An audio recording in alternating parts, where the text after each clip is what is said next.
Welcome to the Three Art Amigos, a Swarez Art Academy podcast with Ed Swarez, Adrian Webb, and Paula Talesian.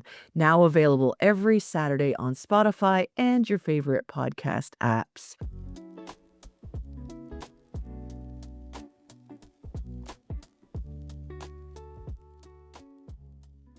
Hi.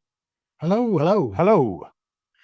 So we thought we would do this podcast to share some of the behind the scenes, some of our thoughts on art, the art world, on how Ed and Adi have been running their business. I have also run a art business as well, so we have common knowledge that spans quite a few decades between the three of us. And we want to help ensure that our listeners feel inspired, get informed, and understand that you absolutely can make a good living selling your art.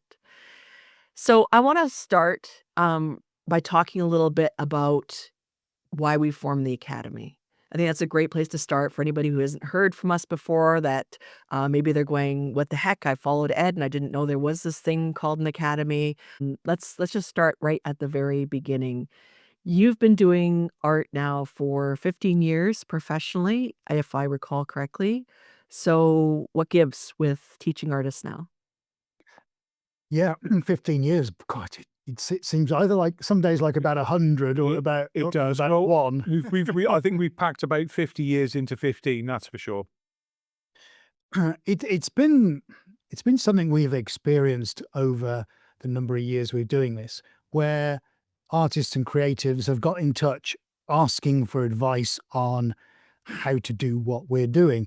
And I think it's just worthwhile explaining that in just a few sentences. It doesn't mean the art that we're making or how we're doing it. It's not about actually what we're creating. It's about how we've built a sustainable business based on what we're doing. And there's quite a fundamental difference between those two statements.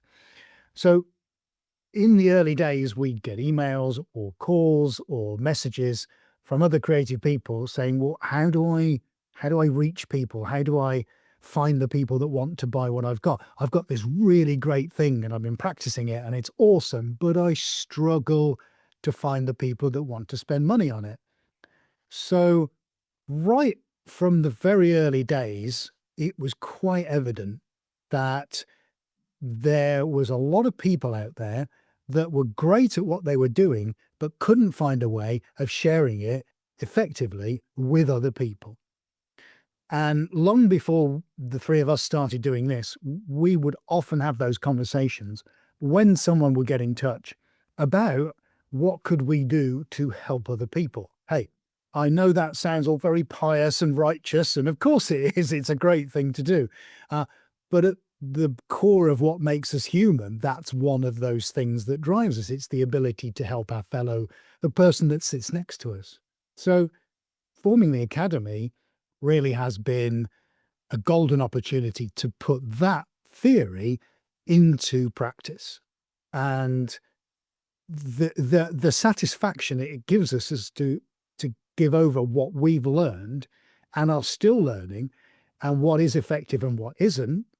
That is an incredible feeling to do that. And then to go on and watch people you've helped to thrive, not just survive, but thrive and be profitable and suddenly realize they can build a sustainable art practice. It's brilliant. And what almost makes us both laugh is that those people who will say, I can't, or I can't do this, or I can't build a website, or I can't use social media. Hey, there's a million things that me and Adi can't do, but we're driven enough by wanting to succeed that we'll find a way to do it. So much of what we've worked on now in the Academy is built around mindset, or if you want to choose another word, just simply just your approach to things. And yeah, of course, you have to be bothered enough to get out of bed in the morning and have some breakfast and walk the dog. There's a lot of things we all have to do just to live a life. But we can attach those same principles into running a successful art business. And that's the reason kind of why the Academy exists. I've talked to a lot of artists over the years because I've been an art business mentor for quite a while now, and a lot of it is mindset with artists. A lot of it is, if I don't know something instantly, I'm not perfect at it instantly, I'm just not gonna do it. And I had the privilege of watching, as my kids grew up, when they were really little, learning how to tie their shoes or learning how to walk. They didn't know how to walk straight away. No child does. No child knows how to tie their shoes. They had to go and practice and practice. And a child will try things again and again until they get it right. And as adults, we tend to lose that ability. We want to be good right out of the gate, right? So if somebody comes across an artist who is creating professional quality art, they go, "Oh, well, I could never do that. I can't even draw a stick figure," and they're ignoring all the time that that artist has worked to perfect their skills. And they're ignoring that we have to practice things and be not good at things. So they come to you asking, "How do you set up a business?" And then they immediately have excuses. "I can't do that. I can't learn. I'm no good at this." I came across an artist a few years back who she didn't know a thing about websites. And instead of stopping, she said, "Well, I don't know now, but I could learn." And she made her own website from scratch. And the first iteration wasn't great, but so what? She made it. And then she improved it over time, which is what people need to embrace. So when we were setting up the academy and I was thinking, do I want to work with you guys or not? There was no or not. Trust me, there wasn't. But it was the attitude of can do. Okay, yeah, it was 80. 80 was, yeah. No, I'm kidding. It was the attitude of can do that you both have, right? When 80 gets a problem, like with the New York Commission, for example, had to figure out how to hang something on a wall that you couldn't do a hell of a lot of drilling in and everything else, you figured out a way and you made it happen. You didn't just go, "Oh, wow, that's the commission, bye." That kind of thing. The attitude is really important. The mindset is really important when it comes to that. Yeah, I completely agree, and I'm sure Ada will testify too. The problem solving is it's a key ingredient of life anyway. It just comes down to how many you're willing to solve. That's my own personal opinion. It doesn't matter if you're presented with 10 a day or one a day. If you're willing to solve it, that is a mindset thing. Whether the problem's difficult, easy, hard, whatever it may be. I'll give an example at the moment. He's trying to sort out something to do with paint. I won't go into it because I'm sure we'd fill the rest of the broadcast up with all the tediousness about alkyds and polyurethane and base resins and all this kind of stuff. Oh, and linseed oil, which is something you found out today. Yes, Isn't it it? is. Yeah. But it comes down to how bothered or you are to want to try and get to the root of a problem or the root of an issue, and then disassemble it, reassemble it into the parts that work to come out with a solution at the other side. And the principles of dealing with these things aren't difficult. Whilst the problem may be, the principles of solving it aren't. I disassemble it, find out what's going wrong, and then I'll rebuild it or think or look at a solution. Maybe I have to move sideways across the problem and then come back into it to figure that out. But I'm a great believer in that we've all got this ability to sort those problems out. It just comes down to whether you're bothered doing it or not. Yeah, I mean, part of it, I think, also is that you need to want to ask the questions. Now, as you said, Paula, that a lot of people will say, if I'm not fantastic at it, the second I do it, that's it. It's all over, like you said. But, it does take practice. But also, it's that other thing about if you have no clue and you think, how do I do that? There is a vast knowledge out there that you can look for. But there is sometimes when you want to go just to one place. And maybe that's where we said, well, perhaps we should start the academy so that we can put in this one place pretty much every question that you want answered regarding art. I can't do life and kids and all the rest of it. I've got my own opinions for my own kids. But what I can tell you about is what we do and how we do it. And again, that the mindset of doing it, where if I have got that problem, I think I've got quite a good ability to visualize what that problem is and try and fix it in my head. Some people might not have that ability to do that, but you can ask the question. And it even rolls back to even the simplest. In very early days, we would have people who would come to us and say, here's my artwork. What do you think?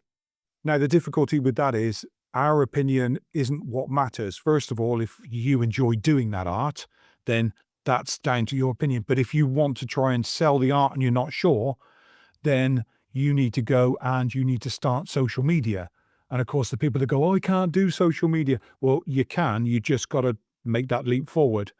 And again, it's about just teaching people that don't take criticism too harshly. Don't, take it with a pinch of salt, as we like to say. You know, there are people out there that just want to be nasty for the sake of being nasty. But if you want honest opinions, put it out to as many people as possible. The only way, social media. So it's one of those traits that you have to learn. How do I do social media? And of course, we hopefully are going to try and cover all of that in the academy. Yeah, absolutely. And your attitude matters so much because the artists who say, I don't like social media, so they don't even say, I don't want to do it or I'm too vulnerable or whatever. They say, I don't like it. They will never succeed in marketing themselves online because you can't, unfortunately, market without social media. Even if you have the perfect SEO, which is search engine optimization on your website, even if people are Googling and you're coming up in search, they will look at your social media to make sure you're still active, to make sure that you are legitimate, that you have some kind of history. So if you hate on social media, you've immediately cut off, I think, the greatest technological advance, well above AI and all of that, that we have had in recent human history. The internet has leveled the game. Prior to that, we had no option of reaching people globally. We had no option of connecting. I mean, we're running a business and we're 5,000, 6,000 kilometers apart. I don't know how many miles that is, but we are a significant distance apart and we're still able to run a business and meet regularly, record a podcast and do all the things we need to do. How lucky are we to be able to do that? Right? Like, so to turn your nose up at social media and just poo-poo it, yes, it's run by tech giants who are all of seriously questionable moral characters, but consider I'm trying not to get put in the swear jar here, but, No, no. We know what you're saying. Yeah, it is, and like you said. But the key to it being that social media can help in a lot of ways. First of all, again, in the skills of maybe that you need to photograph, say, a piece of sculpture or that painting. You can do that, and pardon my French, you go, oh, that's a bit shit. So you take another photograph, and then when you get off, you think, "Oh, that looks nice." Just pop it out there because other people are going to go, "Wow, that looks nice." And at the end of all of that, 30th, 100th person that sees it might go, "I want that," and that's the key to starting you towards those sales. Unfortunately, we can't live without social media in our lives somewhere, unless you want to literally just go up to a log cabin somewhere and live the life like that, full stop, and never see the world again. It's everywhere, and it's a great tool to use. yeah, it's a great leveler, but we do come right back to just how do you approach things? How do you look for opportunities? Instead of saying nobody's buying art, which is some of the attitudes I've come across, you can say, actually, people do need art. They need art in their spaces. There's art behind you. So if you're watching this podcast on video, you can see the art behind Ed and 80 and understand how it changes the feeling in the room. Walk into a hotel room or a commercial building without art and it feels institutional and it feels like you just don't want to be there. Art and color make a huge, huge difference in our lives. So finding a way to reach your audience and having the courage to do so and understanding that courage doesn't mean being without fear. It means doing it in spite of the fear. Understanding that your art is a service is really, really important. So when I swing back to when we first started talking about why we formed the academy, we formed it because there are so many artists out there who are looking for help, but you guys are still actively running your business. It's not like you can stop and say, "Okay, well, we've sold enough paintings now, let's get on with the next thing." Um, That'd be nice. Oh, I don't think that's ever going to Yeah, happen. no. But Yeah. yeah. if I could just, sorry, interject there for a minute. That's for those who've shown up on our challenges, which we've done across Facebook and other events that we've held. By the way, they are absolutely awesome. So I do suggest that you definitely sign up for the next one. Do check us out across social media, Swarez Art Academy. We found a couple of things, and that is that when we've run our online challenges, one of the things that has become apparent about other courses and other academies and other teaching institutions, one of the things that's apparent is they tend to, and I'm generalizing, and you can leave me a comment somewhere and argue against this, that there is a great many of these courses and artists running them that aren't artists anymore. So for whatever reason, they've decided to either retire or they're not selling their art or they're not successful any longer. And they think, what am I going to do for an income? Oh, I know. I'll start an art tuition business because that seems like an easy thing to do. Well, 2 points. One, it's not an easy thing to do. If you commit to making it a quality endeavor and you actually genuinely want to help people, that's number one. Number two, it we see that in a completely different light. This is not about I've not got any other revenue, so I'll just do this instead, because we are currently doing this every single day. The Academy is now an integral part of what we do, but it doesn't change the main thing. And the main thing is what you see behind us. And you can check out, as Adi said, the social media and see the post I put out earlier on, which was a whole line of cups with lots of paint in it, done with a nice soft focus shot. There you go. There's a couple of other tools you could use for your socials, saying something big is coming. And I did that on my way up to the restroom and back again. So we practice what we preach. And I don't know of that many art mentors and courses, foundations, academies, call it what you will. And we've done a lot of research that are actively being artists and selling their work every single day of the week. Yeah. It just doesn't happen. So if you're looking at other people, I don't know why you would, because we're the one-stop solution and we cover everything. But if you look at other people, question why all of that effort is going into offering you a teaching course when it's not being backed up by a proper, fully run art business. I don't know.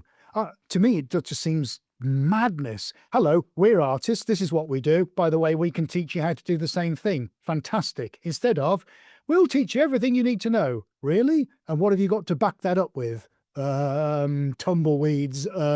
What? Because you sold half a dozen pieces in a show 6 years ago. Don't waste my time.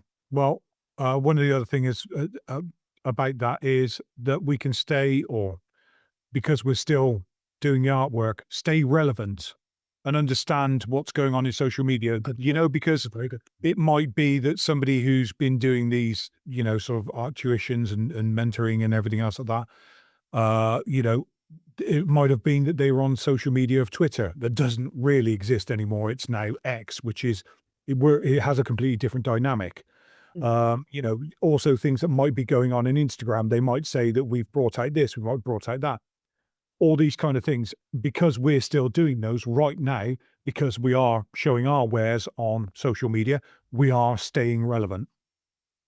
Yeah, that's a very, very good point. And also because we'll continually update the Academy to reflect the position we are in time and space. And we can only do that because we're practicing it every day. We're on the receiving end of it every day. We're having to make decisions every day, and we're having to problem solve every day. And the things that allow us to move forward always get fed back to the material in the Academy.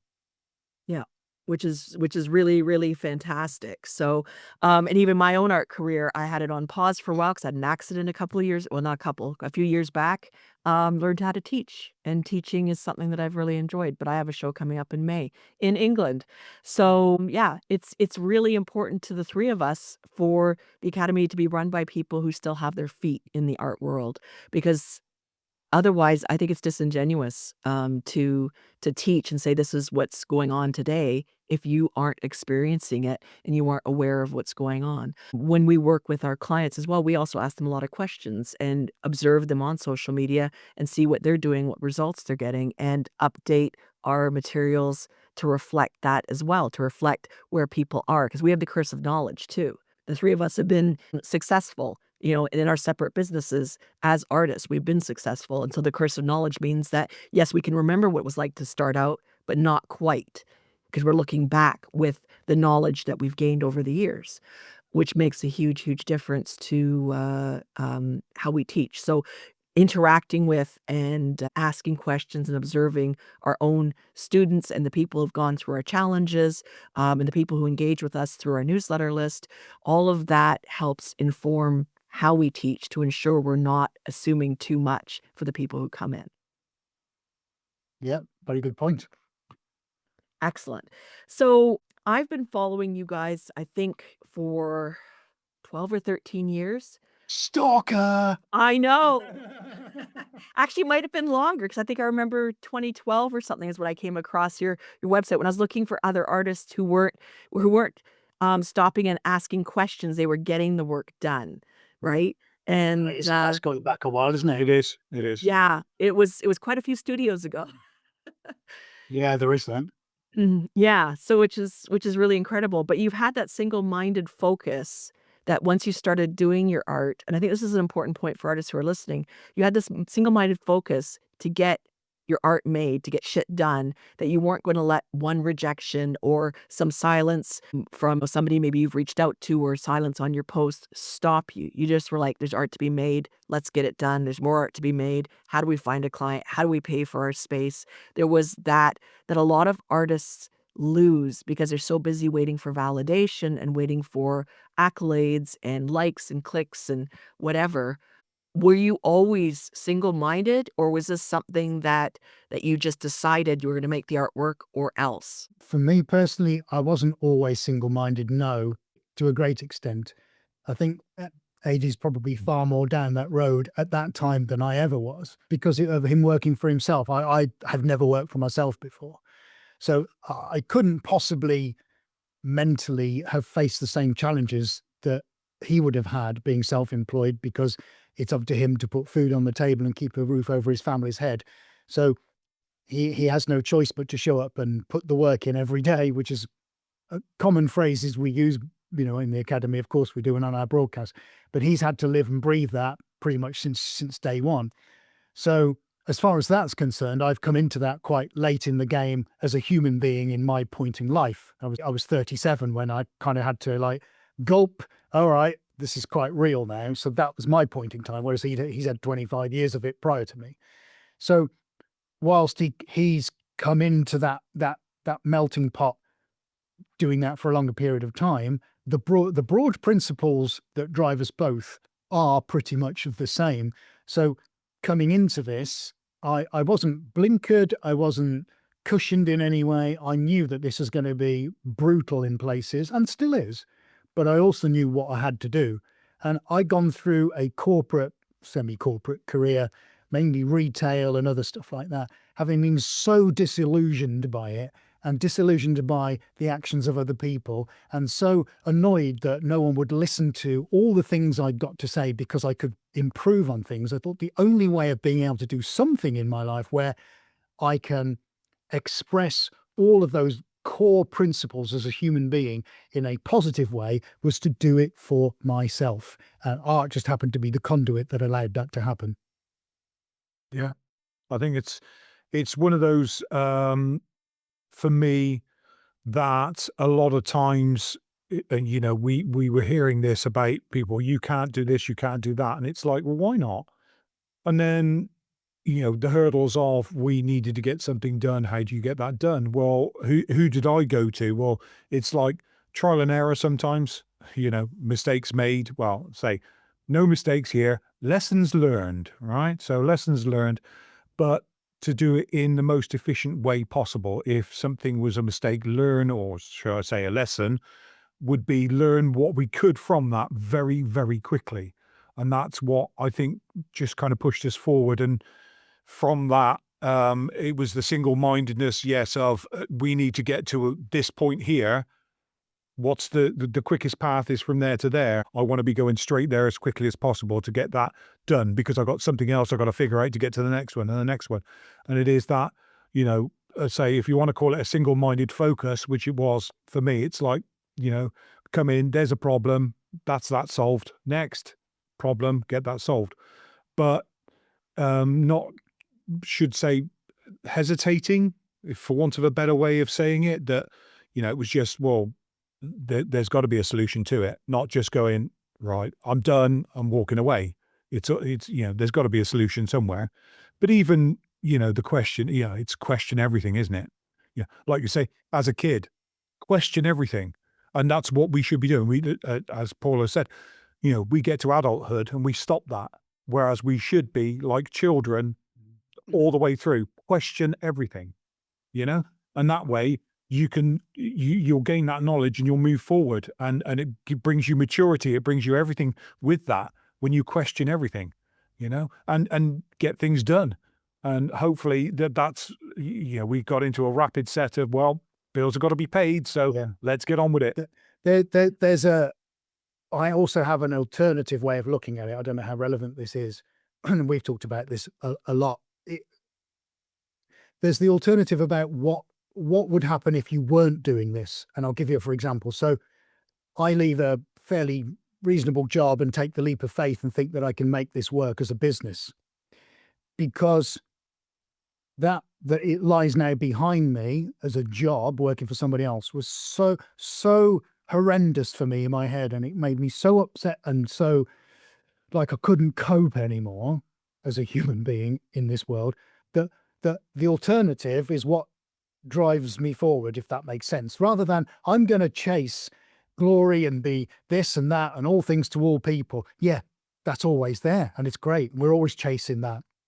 But another motivating factor is that if I'm not doing this, I've got to go back. Is that what I need to go back into? Because I can't face that.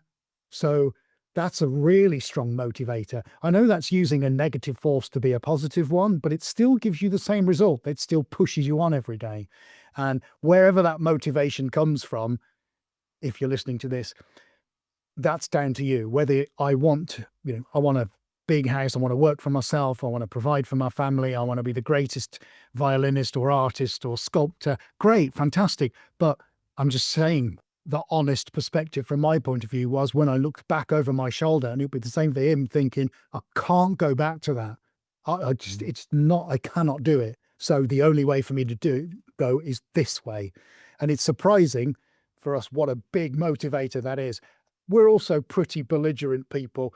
We're very open and very honest and everything, but here's a really key element to part of our success, and it's got nothing to do with what we create behind us. If you're watching on video, if you're listening to this on podcast, my word, the paintings are extraordinary. Go and visit swarezart.com.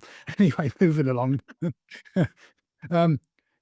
What is absolutely critical is that, okay, we've got a history. We've known each other for nearly 30 years, which is fantastic.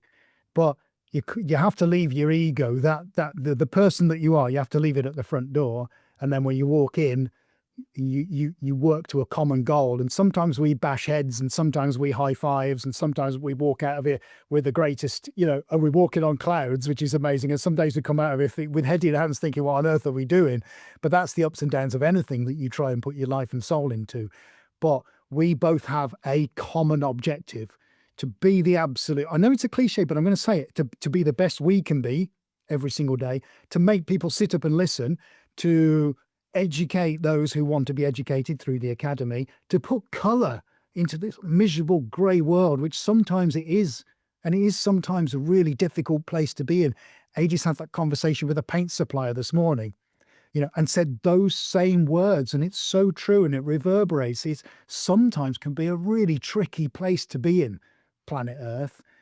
Just sit back and let something wash over you that makes you feel great. That's the reason that we're here. Obviously, you've got to pay some money for it, but that's the whole point. We are able, we've developed skills, we've developed so many great things that put colour and happiness and joy into people's lives, and will uplift it, and will create something that has never been created before. And in a sea of 8 billion souls, this is the only time it will ever exist. We've got the power at the end of our fingertips to do that. What a responsibility. And this goes all the way back to what you said at the beginning. People need art. You are absolutely damn right they need it, more so than ever. So whatever it is that's holding you back, forget it. Leave your ego, leave your family at the door, lock it, switch your phone off, and go do the thing you were born to do, because that's what we're doing. This is what we were made to do. I genuinely believe that. No matter what is stuck in our way, what hurdles we have to get over, and what obstacles we have to jump through, it doesn't matter. We will find a way, and it doesn't ever deviate us from believing that. And I think that maybe is the root of it all. But that's and I think I speak for Eddie, that is the bit that drives us. We can't go back to what we were doing. That's the only way forward. So we are going to knock every damn wall down we come across. And if there's 1,000, we'll knock down 1,001. I don't care. And we'll keep on doing that. Always, always, always further on. So I've got just a little bit to say about that, the Academy is that I ask people out there, and I'll ask them now, if you could do what you enjoy the very most, if, art, creation, sculpting, whatever it be, if you could do that as a living, the thing that brings you joy and happiness, but on top of that, if you could do that and earn a wage from it and earn a living and pay the bills with it, how much motivation is there to get to that? Because let's face it, that's what everybody wants. I want to do my absolute dream job and I want to be paid well for it. So therefore, how do I do that? Well, we've got a few tips and tricks we can pop into your pencil case so that you can do that and move forward and get to that point where you can go, do you know what? I get up in the morning and I paint and it's great. And also I'm getting paid to do it. So, that's what we're trying to do and what we're doing with Swarez Art, is that we are getting up in the morning and I get to solve problems that, could, because there's nothing greater for me than I suddenly come across the solution to a problem. I'm like, yes, got it sorted. So for me, that's fantastic. And I get paid to do that, which is great.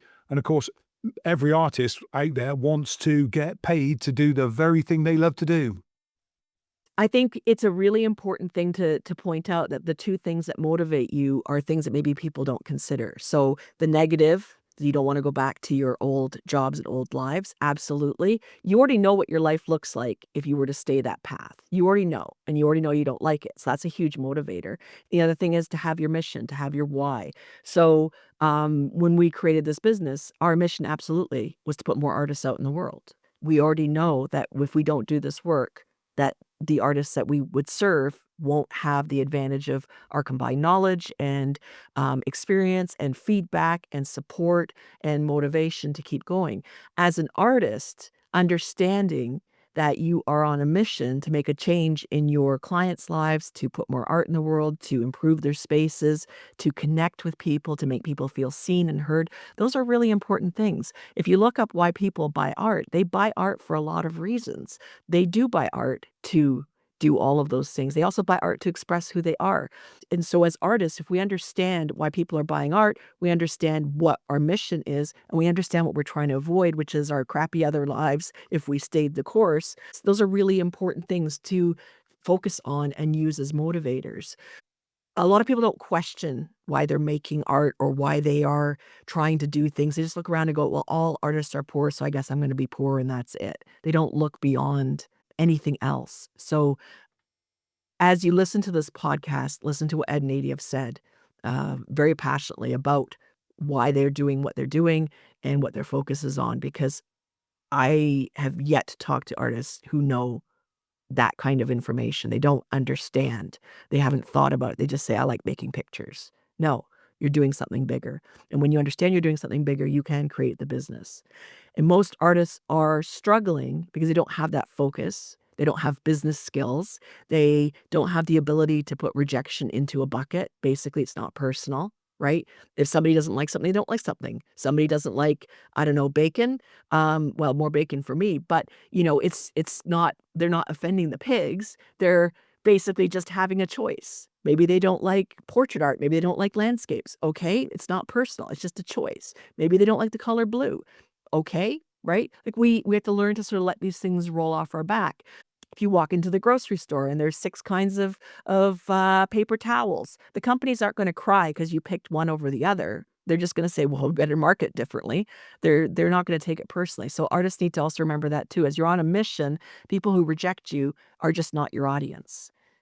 Focus on your mission, focus on what you're trying to avoid. So I started as an entrepreneur 26 years ago when my first child was born. And I looked at her, and in Canada, maternity leave was 6 months. So I looked at her and I went, a 6-month-old baby can't tell me what happened in daycare. She can't tell me if something went wrong or somebody was mean to her or whatever. And if I was going to commute into Toronto, because I was living in the Toronto area at that point, I would see her 1 hour a day. So what did I do all of this for? To see my child for 1 hour a day. So I quit my job and held my nose and jumped and learned what I should and shouldn't do when it comes to contracts, when it comes to dealing with clients, when it comes to getting work. And the internet was in its infancy at that point. We still had dial-up. High speed was just coming into play 26 years ago in Canada, which is just crazy to think about. And I made it work because my avoidance was if I don't do this, my child goes into daycare, somebody else raises her, and I had that privilege of being able to figure out how to run a business. And I made it happen. I paid the bills, I grew the business and ended up with a really fantastic business. But it requires, I think, that negative motivation. What does your life look like right now? If you do not make conscious changes, nothing will change. Nothing will change because life just goes on. The days blur into each other. Your Monday of in January will look like the Monday in March. It'll look like the Monday in August. And before you know it, you go, how the hell is it December? Nothing has changed. I've just had another year that every day looked the same. We have to stop. I don't want to use the cliche of sleeping through our lives, but we have to stop coasting through our lives. So you've had that. I hate my life. I want to do something better. I really love art. I don't want to continue back in my job. I had the same thing where I don't want to leave my child who is vulnerable in the hands of others. And I want to be the parent I wanted to be. And those are huge motivators to stop coasting and letting life make decisions for us and choose to make different choices in our lives. Choices that maybe that our friends and family go, well, what the hell? It's not safe. I don't want you to get hurt. I don't want you to face rejection. Go be safe. Go be safe. So my kids are all adults now, but one of my kids just got laid off because of all the tariffs. He's a welder and he just lost his job and everything else. If he was self-employed, he would have been able to navigate and not be laid off. When we run our businesses as artists, we don't lay ourselves off. The only reason we don't have clients is because we haven't tried hard enough or learned a new way of doing things or pivoted, right? When you are playing the safe role, which is my point here. I mean, as a welder, my son would have to get a job because it's hard to set up a shop. But when you're playing the safe role of having a job, somebody else determines when you're useful or not, when you have a job or not. They determine it on their schedule, and you just have to roll with it. So 80 knows that unless the business trips and falls, he's got a job for the rest of his life, right? Ed knows the same thing. Unless he somehow, stops making art and everything else and is maybe a supremely rude to clients or something, the business will keep going. You guys won't have that surprise layoff, right? As artists, when we choose ourselves, we also choose our security. It's not a matter of jumping into insecurity. It is in the beginning a little bit. You have to work really hard to make money, but you end up with this ability to create financial security for yourself if you stick with it. Yeah, that's that's such a good point. And you're absolutely right. When I took the leap of faith, it was very much a big gulp, and I've got to make this work. Now, roll forward all these years to the day that we're talking now. It it hasn't got any easier or more difficult. It's just shifted in different ways. But the key to this is that as you go through each year, you also build up skills, quite a lot of skills you don't even realize. How to communicate with people might sound a really simple thing to do, but on almost every occasion, we both discuss all of our communication, whether it's to suppliers, to clients, and everything. Even though we've done it and we're well practiced at it, everybody is unique. Everybody requires something different to the previous person. Whether we need something or they need something from us, there are ways to deal with everybody on an individual basis, and they are just as one principle, one subject, if you like. That's a key skill to learn, and it takes practice and it takes repetition, and sometimes it takes mistakes and sometimes it takes discussion. But all of these things we understand that we've learned over the years. It's things that we put then into the academy for other people to kind of fast track 15 years of learning into a relatively short period of time. But those principles are key to us being able to continue the business. It isn't just about making great paintings to put on people's walls and filling their lives full of the things they've always wanted. Yeah, sure, it's the reason why people pay money, but the iceberg is such a huge thing underneath the water, isn't it? As we all know, let's use that cliche, shall we? We haven't used that one yet. The tip of the iceberg, but it's very, very true.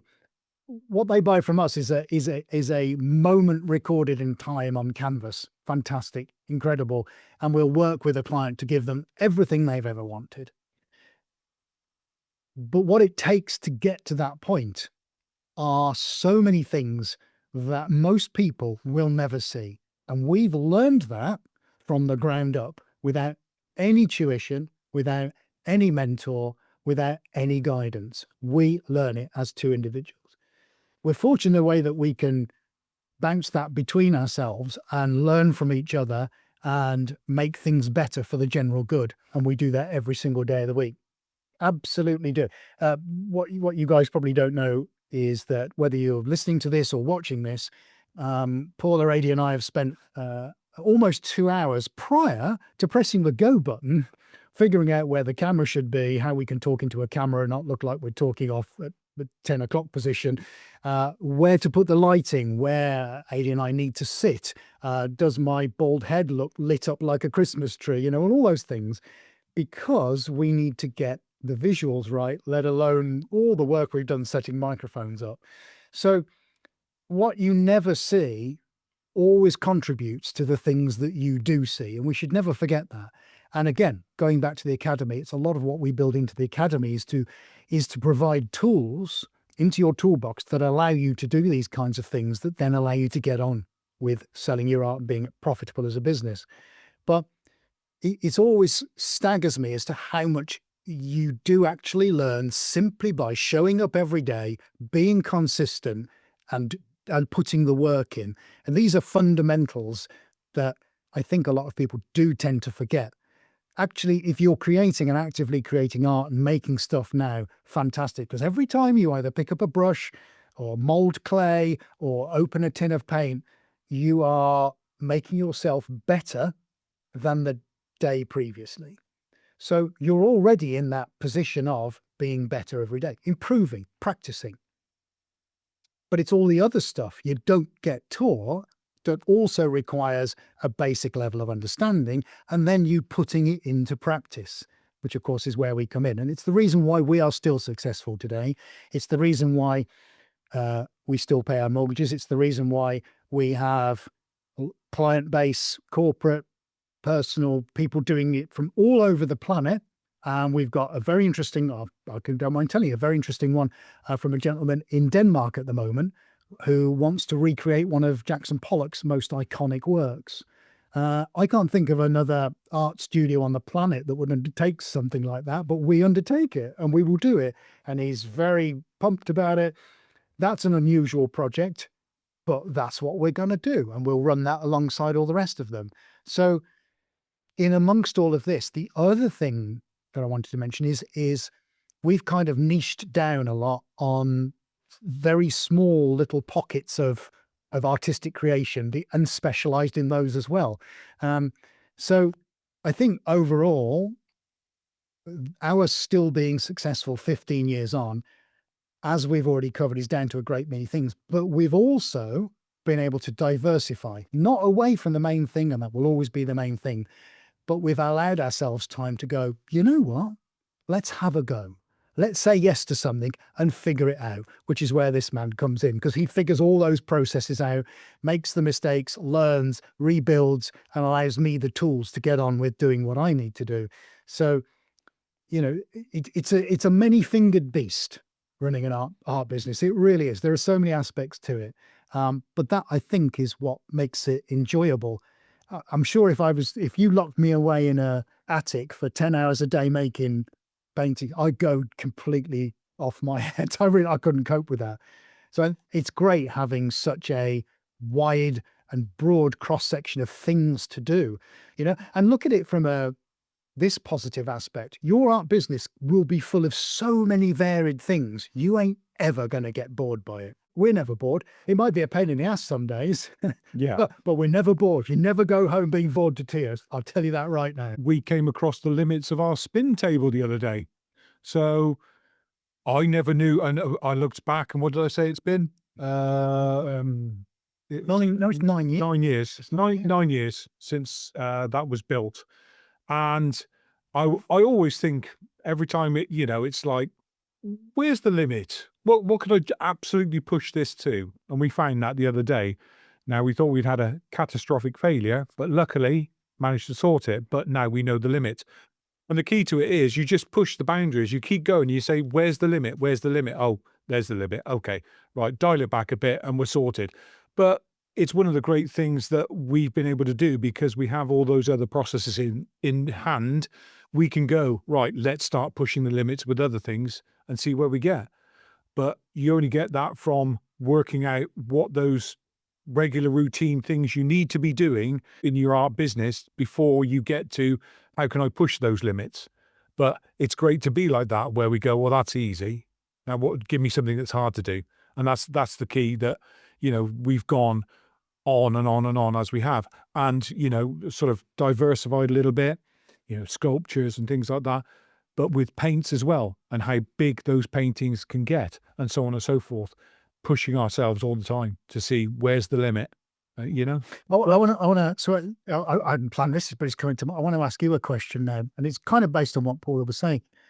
I don't think I've ever asked you this. This would be good. So, folks, Uh-oh.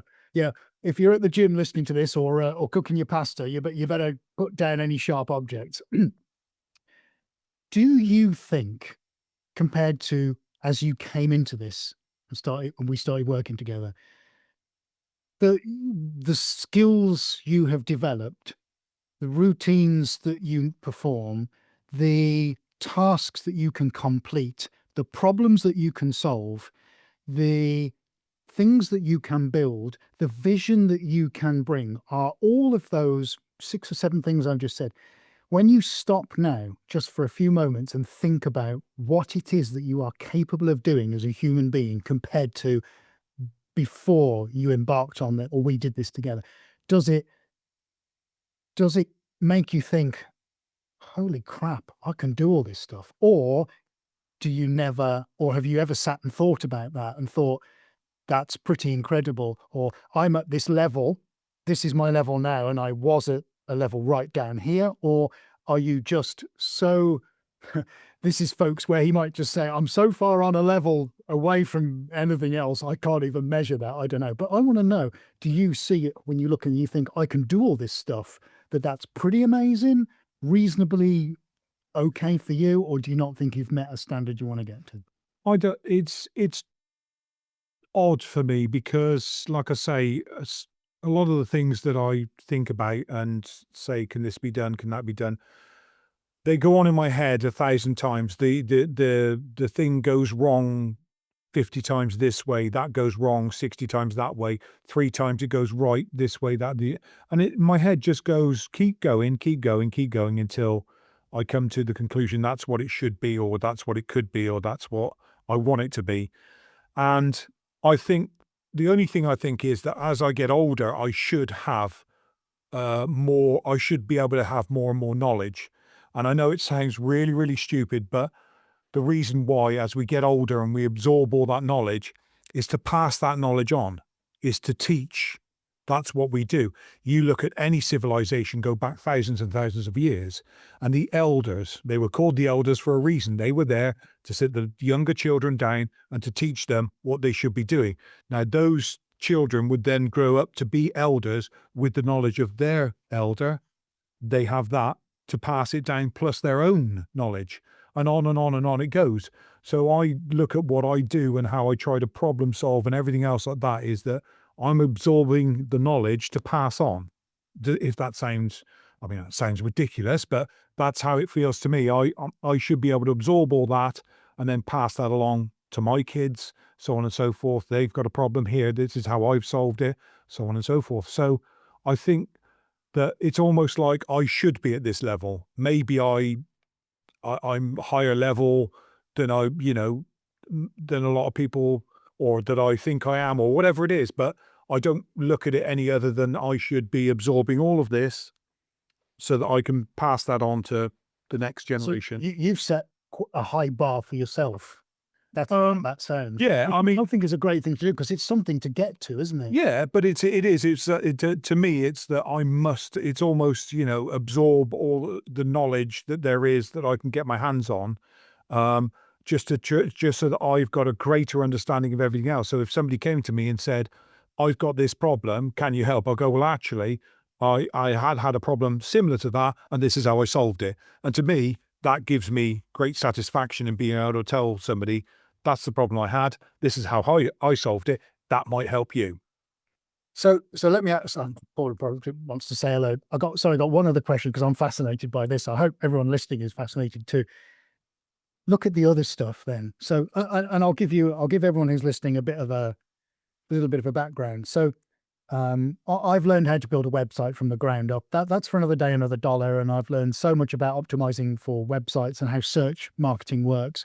And it's a topic that we do cover in the Swarez Academy. But what you may not know is that with all the massive problems I've had over the years and the learning curve I've been on personally, because it's my responsibility to do it. It's not palmed out to a third party. I don't have a budget to be able to pay a developer to do all this stuff. It just doesn't happen. It's all done in-house. I'll just point that out. So I've had to learn, and I'm constantly and always learning about the website and its performance.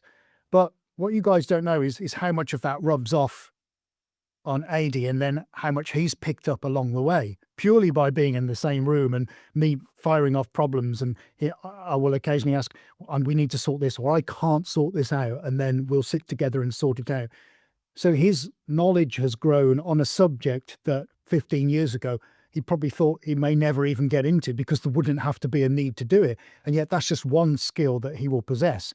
And I'm damn sure, God help me if I drop down dead tomorrow, he'd pick the reins up, log into something and figure all this stuff out. But he's got to step up because he's learned and he's got skills. So again, when you think outside of maybe your normal daily remit of what you do, when you consider the working knowledge you've got of so many other things that you would never have or not have had. And that's why I think it's extraordinary. And now the things I take for granted, I can talk to him about.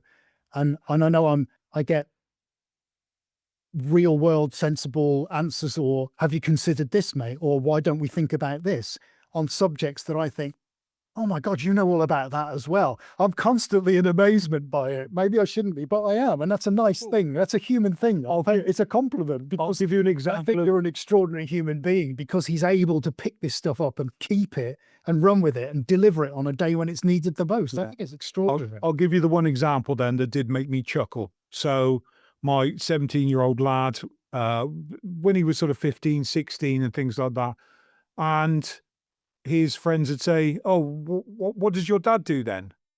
And he'd go, he's a YouTuber, right? So, and he'd come, and his friends would come in, they'd say hello and everything else like that, and then off they'd go. And then I'd be like, I'd see the kind of look on his face. He'd say, oh, my friend's coming in, we're going to go and play some football in the garden, Dad. And I'd be like, okay. And his friend would kind of look at me as if he was like, that's an odd look, and I wouldn't understand what it was. And then I'd go, why did I get that funny look? Oh yeah, well, I told him you're a YouTuber. And I'm like, am I? And, and it's just that thing about that you don't realize where you've got to by that point, the producing of the live stream and everything else like that. And what happens there, you go back and tell 19-year-old me, who was down the pub with his mates, shouting and screaming and having a laugh and a giggle, that at some point you'd be producing a live stream on a platform called YouTube. I'd have gone, no, forget it. You're talking nonsense. So yeah, a lot of things learned. It's not, it's say the necessity of being able to do that, learning that, absorbing it, altering, making things as good as I possibly can. So, and there's always something can be learned. Or like again today about setting up this what we've got now and the camera where it should be positioned and so on and so forth. And even then, things running through my head, and we would discuss this about that maybe I need to project it on to a wall and then have the camera sat so that when I'm talking to somebody on a screen, I'm actually talking through the camera at that person. All that kind of stuff coming into my head. And now my cogs are whirring. I'm like, oh, could I? There is a possibility. Because the other day, I took a broken projector that was completely out of action, dunzoed, and got it working. It was dead as a dodo, and I poked around and prodded, looked at a couple of YouTube videos, thanks YouTube, did a bit of search online, and found out kind of what the common faults were, went through to that point, found the problem, fixed the problem, put it back together again. Hey, presto, I've got a projector that works. So, it's just that kind of thing about almost that I've got the knowledge to go and look for the knowledge, for want of a better word. So, Yeah, yeah, which it's really invaluable because I found that as people, move through life, they lose curiosity, which clearly both of you have in spades. You understand that your art business is not just about making art, that's just a small fraction of it, so you didn't walk in and say, "Well, gosh, I'm gonna make art all day and damn it, I have to sell it." So the attitude as well, the mindset of approaching that is really important. So as we wrap up this first episode, because we'll do more episodes, we'll have clearly we have a lot to talk about, as no, we Neil, wrap it's one limited edition. This is that's it, and yeah, limited edition. it's a one and done, right? Yeah. As we wrap this up, I think the resilience, the not giving up is really important. The curiosity and fostering curiosity because it just the same way as the more creative you get, the more creative you are. I think the more curious you get, the more curious you are, and the more knowledge you accrue so that you can actually problem solve and get through the things that might stop other people in their tracks. So if you want to do something professionally as a visual artist, you have to understand that the art making is a small part of it. A lot of it is mindset. It's approaching problems with the sense of how do I do this? How do I fix this? How do I go around it if I can't get through it, over it, or whatever, or work with it? How do I go around it? How do I create this compromise?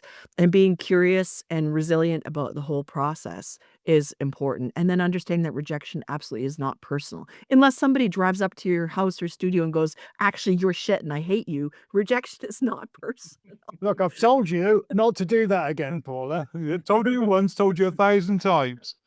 Exactly, exactly. So I think that this is a great place to pause or end this episode, episode 1 of the Swarez Art Academy podcast, where you get a chance to get to know the 3 of us as we work together to help inspire, educate, and inform artists who actually want to stop coasting through life, take charge, take control, and realize we have this one incredible life. It goes by really, really fast, and you don't wanna look back and go, "I wish I did this." You wanna go look back and say, "That was a fucking wild ride." Oh yeah. Amen. Yeah, exactly. So, thank you very much for, joining me today, Ed and Adie, and, thank you guys for listening to us as well. You can listen to us on your favorite podcast app, Spotify, YouTube, Apple, Amazon, and all the usual. And, of course, head on over to Swarez Art Academy in order to learn more about the courses we offer, to sign up to our email list and get some of our free stuff because we do offer free training as well for artists who want to figure out if we are right for working with them. And we will catch you in the next episode.